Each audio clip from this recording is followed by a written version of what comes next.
Hi, everybody, and welcome into the Racer Basketball Podcast, the Ride Home Edition. Although we are already home this evening after a pair of games today. Murray State's women going on the road and exercising demons on one hand, but maybe more accurately on the other, announcing their presence with authority to the rest of the Missouri Valley Conference as the Racers go to Des Moines and knock off Drake 81-59. We'll talk about that in a moment. Also, talk about the Racer men at home against Bradley, against the best team in the Missouri Valley Conference. And today, Bradley played like it 74-61. The Braves beat the Racers as Murray State's men fall to 4-4 in conference play. We'll get to the guys here in a moment. We're going to start, though, with the ladies and the statement that was made today in Des Moines. Firstly, I love being right, and doesn't happen very often. But as I said before this game started, I said expect Caitlin Young to have a big game. The other night against Northern Iowa, the Racers scored 95 points in that win against UNI. And Caitlin Young, as I said at the time, respectfully, gave them nothing. I had 9 points all in the second half, and she just was not a component to the offensive output that night. But I said, watch out today. Because the best player in the history of Murray State basketball, I believe the number is 135 games in her career. She had never had back-to-back games where she did not score in double figures. And she came out on fire today and ends up with 26 points on 10 of 12 shooting, had 5 rebounds, 7 assists as well. And the lesson today that I hope was delivered to the entire Missouri Valley Conference, and really to the world of mid-major women's college basketball. Earlier this week, the Becky Hammond Mid-Major College Player of the Year Award watch list, the mid-season watch list, was put out there. And we had a couple players from the Missouri Valley Conference. Drake's Katie Dinnebier, Maya McDermott from Northern Iowa, both incredible players. And this has nothing to do with them. This has to do with Caitlin Young and the fact that Caitlin Young was snubbed. Is that the word you want to use? Snubbed from that midseason watch list. Today was a reminder to not only to the Valley, but to the entire college basketball world, especially at the mid-major level. Murray State has got a team. Murray State has got a team, and they are an incredible team. But they still have a GOAT among that team, and that is Caitlin Young. Not only is she the active leader all time in scoring in Division I history, not only is she the all-time leading scorer in Murray State history, she's a first-team all-league player in the Valley, and certainly needs to be in the conversation for Player of the Year in this conference. Today, she unleashed hell on Drake and was a massive reason why the Racers were able to go into Des Moines, and for the first time ever, not only in Des Moines, but against Drake, period, and beat the Bulldogs and pull off a major feat. And for that, don't forget about Caitlin Young. Just don't forget about Caitlin Young, because she may be able to lurk in the background. She may be able to say, hey, Hallie Polk, it's your night tonight. Hey, Haven Ford, it's your night. Ava, learn, go nuts, grab all those rebounds, that's fine. When the time comes and the Racers need Caitlin Young, she is there. And today she delivered in a massive way with a 26-5-7 performance as the Racers, again, not only go to Drake and win, they go to Drake and thump them. They're again, just like the other night against Northern Iowa, there's no fluke in this game. There just wasn't. Drake got off to a good start. It was 10-5. You know, I think 4 minutes left in the first quarter, and the Racers had 5 points, and you start to be like, okay, it's early, but you're like, okay, when are they going to get rolling? And then rolling, indeed. Started the game 2 for 9 from the field, then go 8 for 8. Keyed a lot by layups from Caitlin Young, getting the ball in the post to her, able to finish time and time around the rim. And you go on a 20-6 run over that same stretch, hold Drake to 2 for 12, and it's over. I mean, it was just got up 10, got up 15, got up 20, and it was as anxiety-free of a second half as you could ever hope for against a team the caliber of Duke. Drake rather, especially on the road. Now, Rochelle Turner she was churning inside the whole time, but watching it from 30,000 feet and from 500 miles away, stress free, because every time Drake even had an inkling of an answer and a comeback, and all right, they got it to 17, maybe they got it to 15, bang, racers come right back down and hit a three. And whether it's Trinity White, whether it's Hallie Polk, whether it's Briley Pena, just kids stepping up and taking advantage. They got open shots, they're going to knock them down. And tonight it was just a masterclass in, we're going to get ahead and we're going to stay ahead and we're going to hit shots when we need to just make sure that this doesn't get unnecessarily interesting down the stretch. And I think that is sort of the growth that we've seen from this racer team here in the last 48 hours. What they did at Northern Iowa, what they did today. Last year, it was about, hey, we can play with these teams. We can get leads against these top teams. Can't hold them. Thursday, today, not only do they hold them, certainly today, you just win going away. And it was an absolute, it was just a masterclass. Just a masterclass in winning basketball, and most importantly, just a statement of arrival for this program. I said it Thursday, the gimmick of the system, this isn't a gimmick anymore. This is winning basketball now. This is a formula of success that has been, last year was the seed, sort of, germinated a little bit, and you did what you could with the assets that you had. But as Rochelle Turner said throughout the summer, this recruiting class was the first class to really be brought in to amplify the system and have it play at its absolute, revving at 100 miles an hour. And Braxton Baker comes in, she goes one for two, again, hits another three today. She's shooting 43.5% from three as a freshman. Just outstanding. They have not, Jada Cook did not play today. Cam Hoover is out for the year with an ACL. There are pieces to this recruiting class that you are really going to see blossom next year. But this year it is not only Baker's been huge, but then the addition of Polk coming in has been huge. She was great again today. I mean, her Iowa swing has been outstanding, returning to her home state. But you have also seen the kids around it just grow into this system in year two. Trinity White accepting her role as a little bit of a, I'm going to do everything but score. But if you need me to score, I could do it. Today, she did it. She knocked down.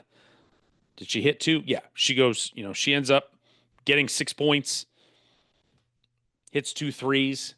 I mean, the Racers in all, and that's, in sort of the vacuum, you look at it and you're like, boy, the Racers hit 7 threes, 7 for 23. It's like, I don't know if that's going to be enough. It was more than enough today because Drake, the Racers and Drake, 7th and 8th, respectively, in the country in 3-point attempts this year. Racers take 23, hit 7. It's 30%. Okay. You'd like to be certainly mid 30s, maybe pushing 40. Drake shoots 39 today. They made 11, but they took 39 to do it, just 28%. That's the part of this game that I think really has to be hammered home was, Rochelle Turner said it's a couple weeks ago where it was just like, look, we want to score 90. I mean, they want to be able to, and they're averaging about 90 a game. And it's like, that's all fine and well, but it's also we can't be giving up 80 every night. You want to score 90, but you don't want this to be a stress-filled every night where it's, we're coming down to the final couple possessions because they just can't get stops. This Drake team had the goods to be able to score with the Racers. 8-0 this year when they scored at least 80 points. 3-6 when they didn't. And that's why I said before the game, 80 was the number to watch. Today, the Racers hold them to 59. As big as the win is, as significant as the win is, the defensive effort today against Katie Dennebeer, the defending Missouri Valley Conference Player of the Year, leads the conference in scoring, leads the conference in assists, leads the conference in steals, to hold her today to 16 points. And it was 16 points on 17 shots. Outstanding. I mean, you can't say enough about what the Racers did to Dinnebeer to keep her bottled up. She had 40 this year against Iowa. Like, she could go off against anyone. So to hold her to 16 points on 17 shots, all you could ever ask for there. I also thought they did a great job of not allowing Anna Miller, the two-time defensive player of the year in the league, 6'3", just got arms and legs that go on for days and can just really just wreak havoc on the interior.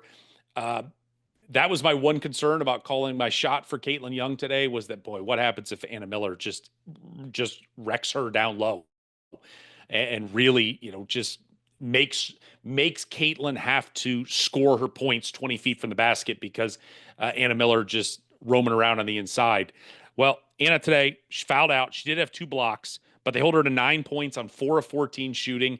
She forced a couple threes. She went 1 for 5 from outside, but it's like those are their 2 best players, and to hold them to 25 total points on 9 of 31 shooting, that is a formula that is going to get you a win. And today, 100%, that was the formula for victory for the Racers. Drake did themselves no favors today. 10 for 28 around the rim on the layups, inside the charge circle.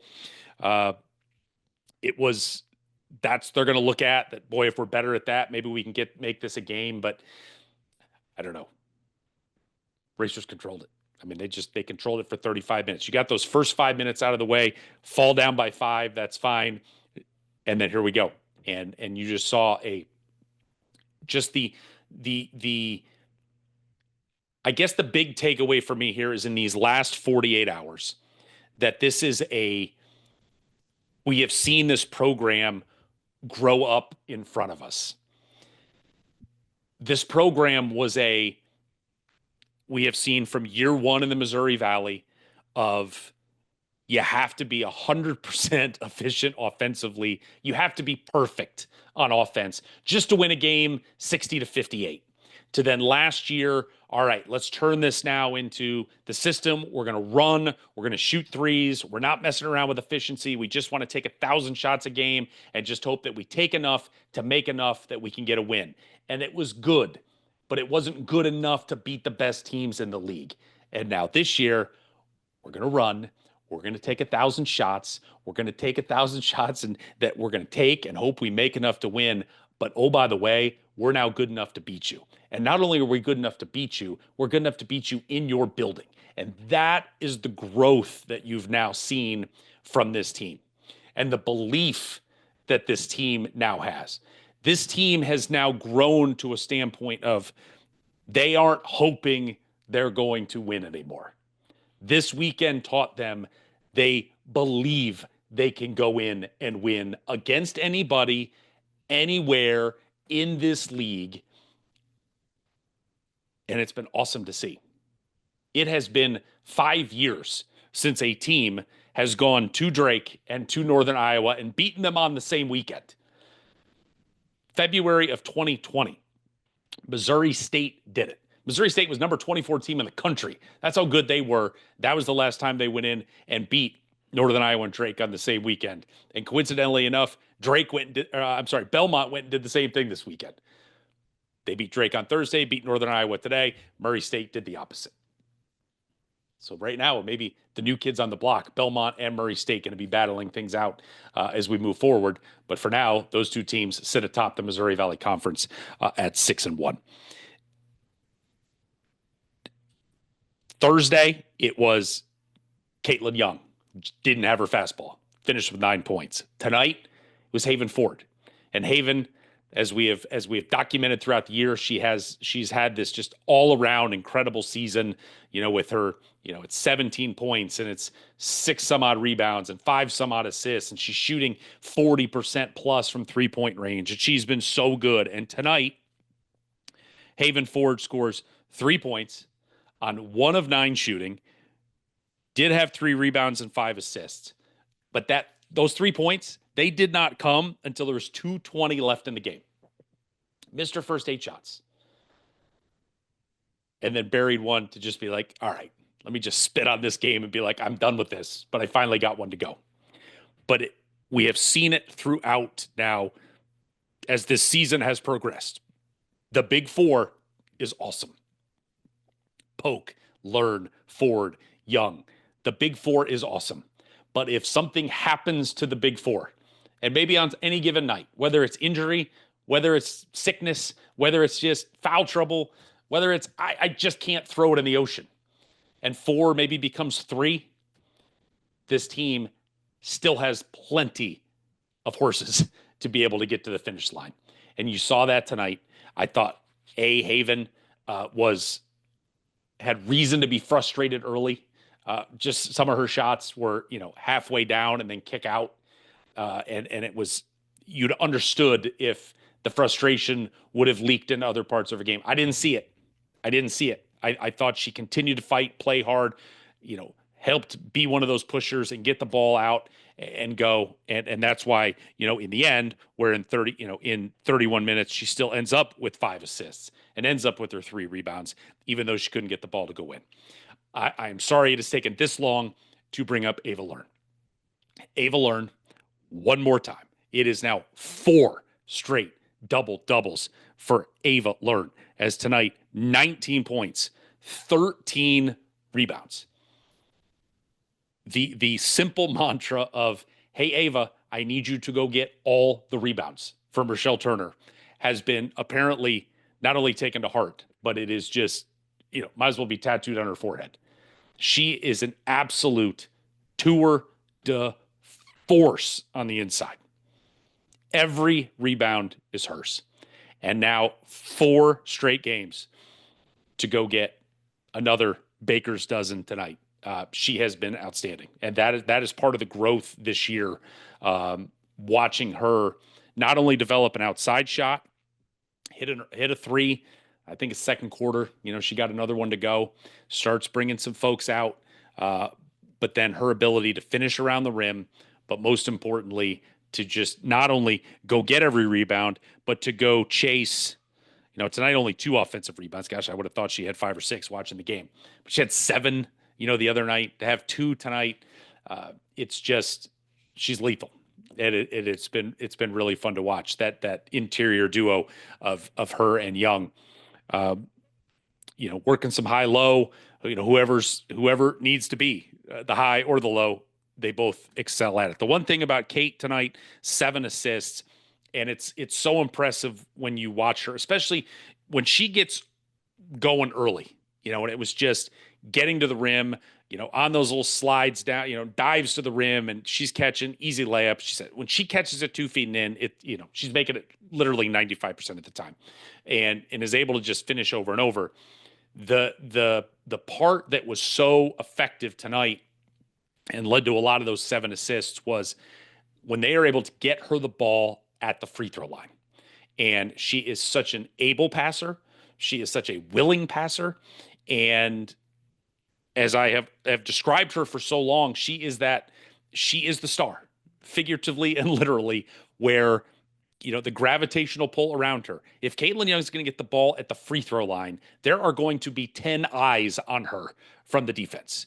And oftentimes they will just collapse around her because she's so good where she can just put the ball on the floor and go.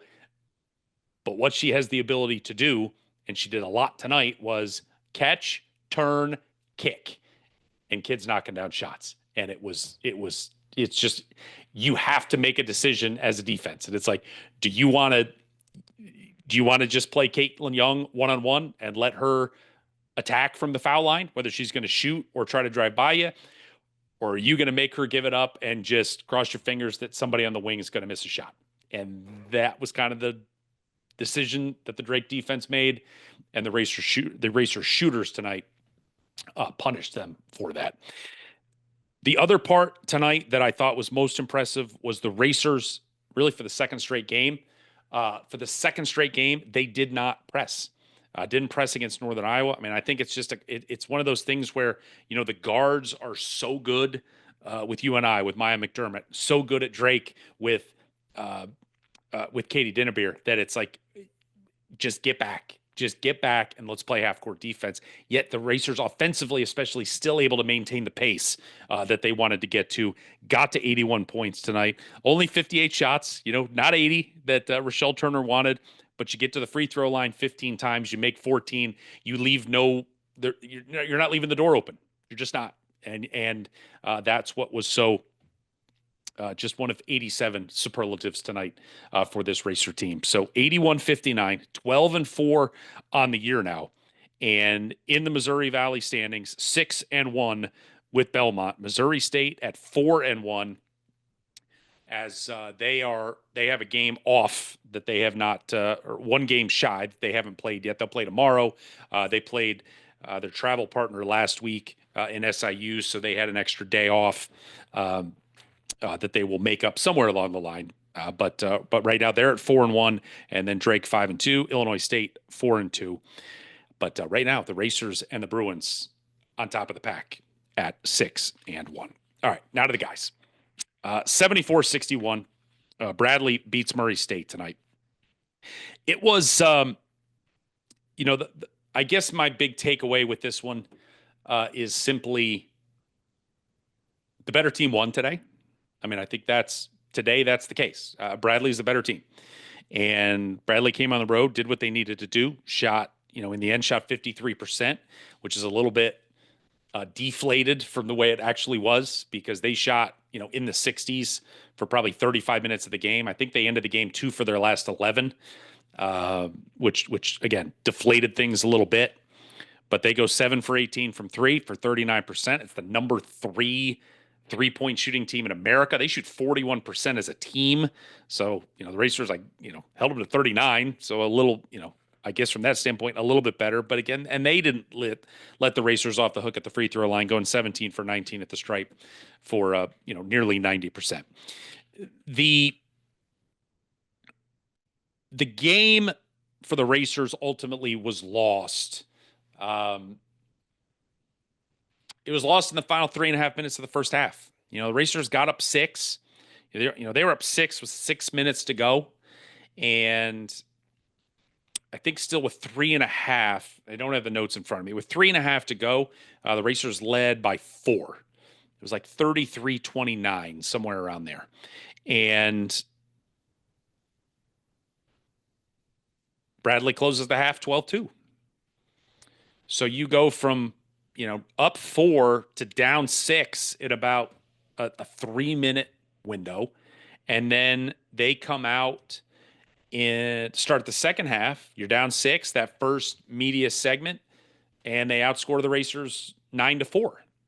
So now you're down. At that point, you're down 11. So it was a 21-6 run over about an 8-minute window. And after the game, Steve Prohm, said it was the first half part that was really bothersome to him, but it was the second half part too. It was UIC all over again, where you've got a lead, you take some bad shots toward the end of the first half, you have some bad possessions, maybe a turnover or two you wouldn't like, and then suddenly it's like they're too good on the other end they're going to make you pay just every time. And so you go from +4 to -11, and now here we go again. I think the number I had before the game was like 8 times this year. 8 times this year, the Racers had fallen behind by double figures, which is either now 9. It was either 7 or 8, so it's 8 or 9 now. And really unlike every team the Racers have played this year. I think ultimately Nebraska is the only one that the Racers were just never really able to make a legitimate surge to try to take the lead. Racers got down as many, it was 15 late. 11 was kind of that number in the middle of the half, and the Racers got it back to 7 a couple of times. And, ultimately there's 2 possessions where it's 7. Off the top of my head, and there's that 5-6 minute mark. Terrence Harcum I think there was a turnover and he came down and he was kind of like going out of bounds and he just kind of hurried trying to save it and ends up just throwing it right back to them. And Bradley goes down and scores. I think they scored again and gets it back to 11. Then you get it back down to 11. You got the ball or get it back. It was 11, got it back down to 7 again. And this time, Kylan Milton goes baseline, gets called for the hook, trying to get around. I think it was Zeke Montgomery and offensive foul. And so you had another chance to get it to 5 again. It's 7. Steve Prohm, just unhappy and fighting for his guys, gets a technical. They make both free throws. They get the ball back. They make 2 more free throws, and 7 goes to 11, immediately. Steve Prohm saying after the game, I can't do that. There's 4:47 to go. It's a 7-point game. I can't give up those points right there. Yes. I mean, I guess that's yes. On the other hand, it was a nonsense technical. He's yelling at a ref, who's on the other end of the who made the call, runs by him and runs down to the other end of the Bradley bench. And Steve's barking at him from 60 feet away. The guy has moved on. He's on to the next play. And it's the official in the opposite corner that apparently was like, I've had enough of Steve yelling, and I'm going to give him a technical. And apparently when he went to Steve, he told him, you are out of the coaching box, which is, come on. I'm going to need you to walk to the other end of the floor. I'm going to need you to come up with a better excuse and then come back. Just tell me you were tired of me yelling, and that'd have been fine. But the I'm out of the coaching box excuse, stop.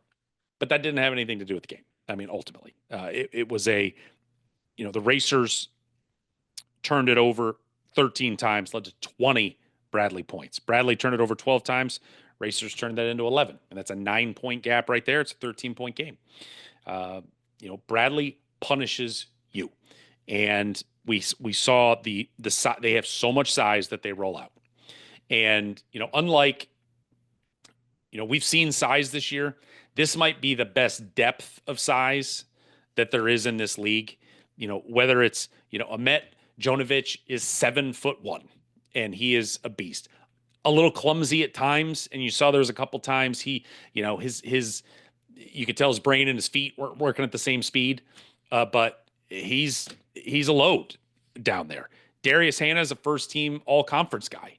He's 6'9", leaner, can jump through the roof. We didn't really see a lot of that ability tonight, whether, alley-oop, shot blocking, whatever it may be, but he's a problem, around the rim. But then you get guys like Christian Davis, Corey Thomas, guys that are, 6'7", 6'8", 6'9", whatever size they want to be listed at, but then they can step outside, they make shots, but they can also get you down low and really, put you in some trouble on the blocks. And especially when Jonovic was in the game and Hannah could play the 4, or even if Hannah was at the 5 and maybe they move Davis or Thomas to the 4, and the Racers get into that situation where they're switching 1 through 4, you just run the offense long enough and you're going to get that mismatch, whether it's Harkham, whether it's Wood down in the low block. And now you got 6'3" battling against 6'9". And that was just an issue tonight. And we've seen it in the past, those issues have to, those issues can be, I don't want to say rectified, but you can sort of buff off the edges of the issues on the front end. It's like, hey, we're working a high screen and roll. You got to blow up that screen. You got to get that dribbler, to move backwards. And that was just, Duke Dean's really good. I mean, he's going to be on this very short list of guys that can win, the Larry Bird Trophy this year. And he does an outstanding job of running that offense and being patient and finding the open guys. And tonight that was, that's what Bradley did. I think the other thing when you just kind of look at it was, the bottom line, as the Racers, they shoot 42% for the game, 7 for 22 from 3. I just kind of looked at it as, the Racers' best guys just didn't have their best games. That was kind of it today. Nick Ellington, God bless Nick Ellington, 4 for 4 from the line, as he's, slowly but surely going to start creeping towards 60% if we're not careful here. But the free throw line was an issue early, where again you're up 6, it could be 8, it could be 10. I mean, Alden Applewhite goes 1 of 2 at the line a couple of times. AJ Ferguson got fouled on a 3, only made 1 of 3. Where it's just like it's a point here and it's a point there and it's 2 points there. Nick Ellington misses a dunk or 2 tonight, and Kai Lindsey misses a dunk, or it's like, guys, just finish around the rim. Like, those are just, in the moment, you're like, well, we'd like to have those 2 points, but then you just start adding them up, and you're like, oh my gosh, these points that are, it's suddenly this bucket of 10 points that you just gave away, is really, it's the death by paper cuts, and we've seen it a lot at points when the team has not won, and you've been able to go back and be like, man, how did this one get away? And you're just like, well, that little thing and that little thing and that little thing and that little thing. And tonight it was a lot of little things, that ultimately, added up to a loss. But it's like, Ellington, he's only able to get 6 shots, and he finishes, with 10 points. Kylan Milton was 4 for 9, turned it over 4 times, had 11 points. AJ Ferguson, he finished with 12. He had that flurry in the first half where, again, I don't know where the Racers would have been without that flurry, where he hit the 3 threes, finished with 12 points, did have, 5 assists. Terrence Harcum, first game, I think it's 46 games dating back to last year that he did not make a 3-pointer. He made one every game this year. Going back to last year, I think 46 was the number. It goes 0 for 4. He picked up 2 early fouls, and that kind of messed things up a little bit. Jacoby Wood got 2 fouls in the first half. AJ Ferguson got 2 fouls in the first half. And that kind of, that you start messing with the rotation. Again, when you're playing the best team in the league and you just want to put your best foot forward as long as you can. And suddenly it's like you're 7 minutes into the game and Harcum's got 2 and he's got to sit. And especially then when Bradley goes zone at the end of the half and Harcum's on the bench and he's your best zone buster. And that was the one thing after the game that, Coach Prohm said he wishes he could have done over. He's like, I should have just rolled with Terrence and just, senior, be smart, don't get a third, but you needed somebody to be able to knock down a shot. And it just didn't happen. But, Kai Lindsey goes 1 for 3, just had 3. This was a game you needed somebody, and it's the part you look at it, you're like, okay, we had 5 guys in double figures, but nobody had more than 12. I mean, it's 12, 11, 11, 10, and 10. You just need somebody in a game like this to be the guy. It's somebody that can go get you 20, however it is. If you can get to the line, and just be impactful. And that crowd, I thought they were great in the second half, trying to lift the Racers up and really, try to get them to the finish line. But it's like they were just dying for that, when it got to 7, could they get it to 5? And it just, again, whether it was a turnover here or whatever it may have been, just they could never really threaten Bradley. And the thing about this Bradley team, when they have been in close games this year, they figure it out. Games decided by 6 or fewer, they're 5-0. They figure it out. And that is why they are now, I believe, 16-3, and they're 7-1 in the Missouri Valley. That is why, you somehow Valpo gets you to double overtime, you're going to win.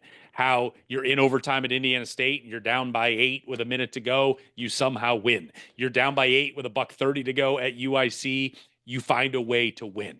They are, you call them lucky, whatever. Well, when you're lucky every single night, there's something else beyond lucky. So they know how to, they know how to finish. And that was what you saw today, that especially at the free throw line, to go 17 for 19, they just never left the door open for the Racers. They just didn't. The Racers were not able to answer with the big shot to maybe just let's make them sweat. Let's get it to 5. Let's get it to 4 and really make Bradley go, oh boy, here we go. They couldn't get it. And then Bradley made all their free throws. But we can pick nits of here and there and everywhere, but it's just, again, this 4-minute chunk at the end of the first half that kind of bled into the first 4 minutes of the second half. But the last 4 minutes of the first half were really the most impactful minutes of the game, where you go, you're up 4 to go down 6 at the half on a 12-2 run to end it, and Bradley gets a bucket at the horn to go into the locker room. And it was just like the balloon just popped. And, that's something that the Racers have got to get figured out. And that is the thing I think that fans don't fully understand. is that teams have an opportunity to get better as the season goes on. They have, they work, they've been together since June, and the journey goes from June to wherever it ends in March. And in 9 months, especially with a team that is so new together, they have an opportunity to get better. And they can get better, and they often do get better. So it's like the product you see at this moment is not the finished product. So there are not a it is not a this death sentence of like, man, we're just not good enough. The Racers are 10-9. Outside of, maybe today, maybe Nebraska, that's really it. I mean, you can make legitimate arguments for at least 6, if not 7 of their losses that you're like, if this happens, they win the game. And that, again, goes back to the frustration of the season that I understand of it's so close. We're just knocking on the door, and at some point you just got to kick the door, not only in, but kick it down. So you're not having to get through the door, the next game. 2 goals for this team.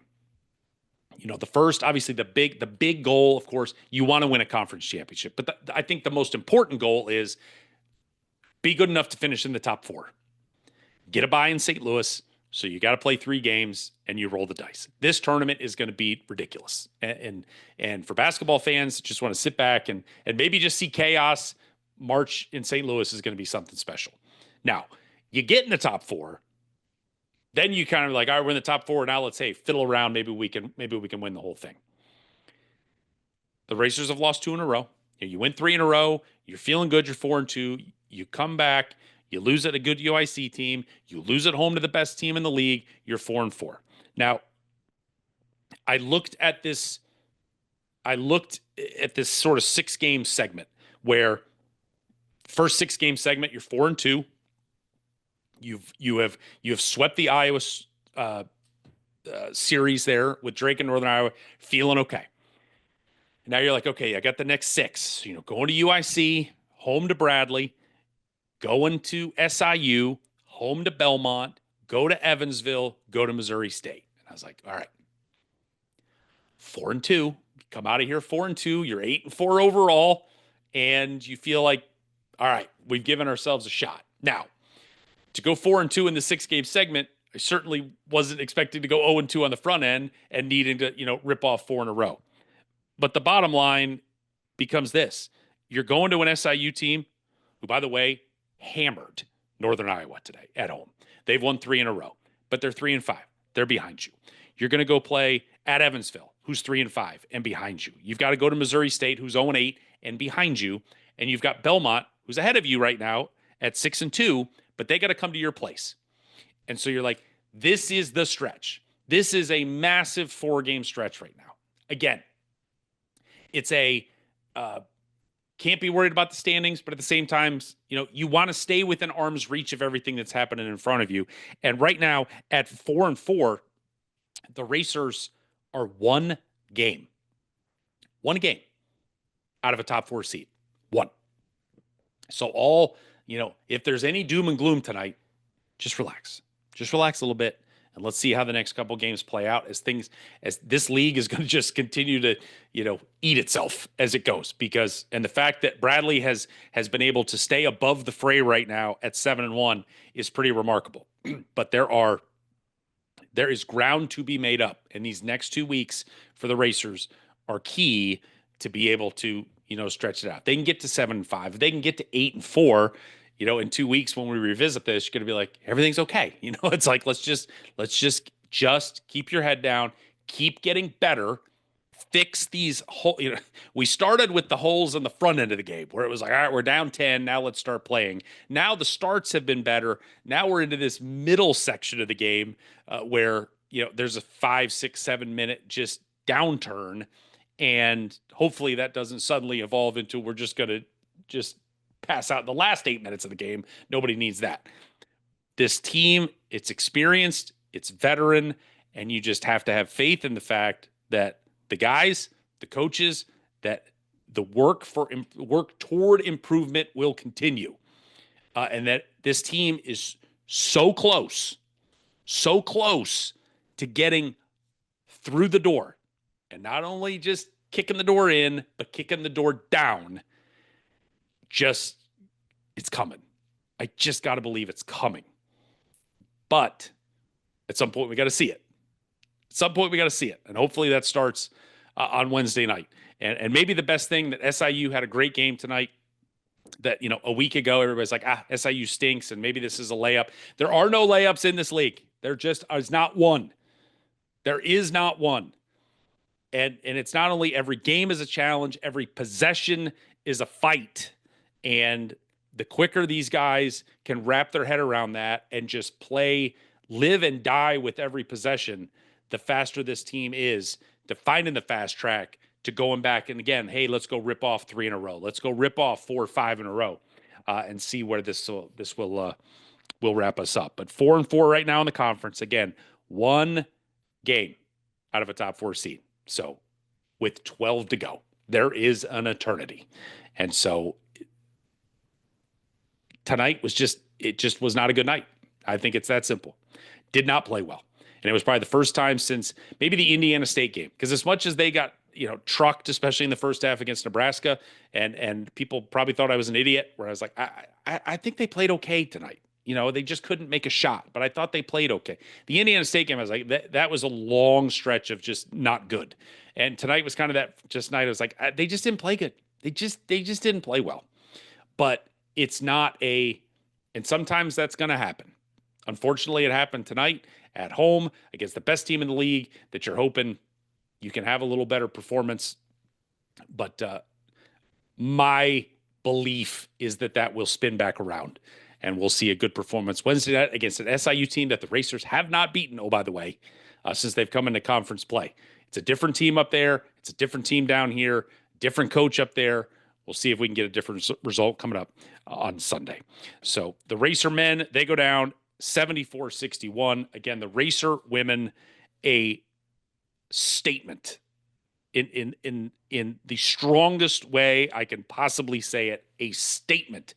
81-59. The Racers go to Des Moines and beat Drake, and now come home tied for the lead in the Missouri Valley Conference.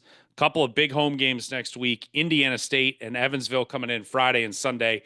And we can only hope that the Racer Nation has seen enough that it's time to get out and support this team, because they have earned your support, as they are now very much in the conversation. Long way to go as well, but they are in the conversation for, hey, let's make a run to not only a top 4, let's fiddle around and try and win ourselves a Missouri Valley Conference championship. All right, that does it for this edition of the Racer Basketball Podcast, the Ride Home edition.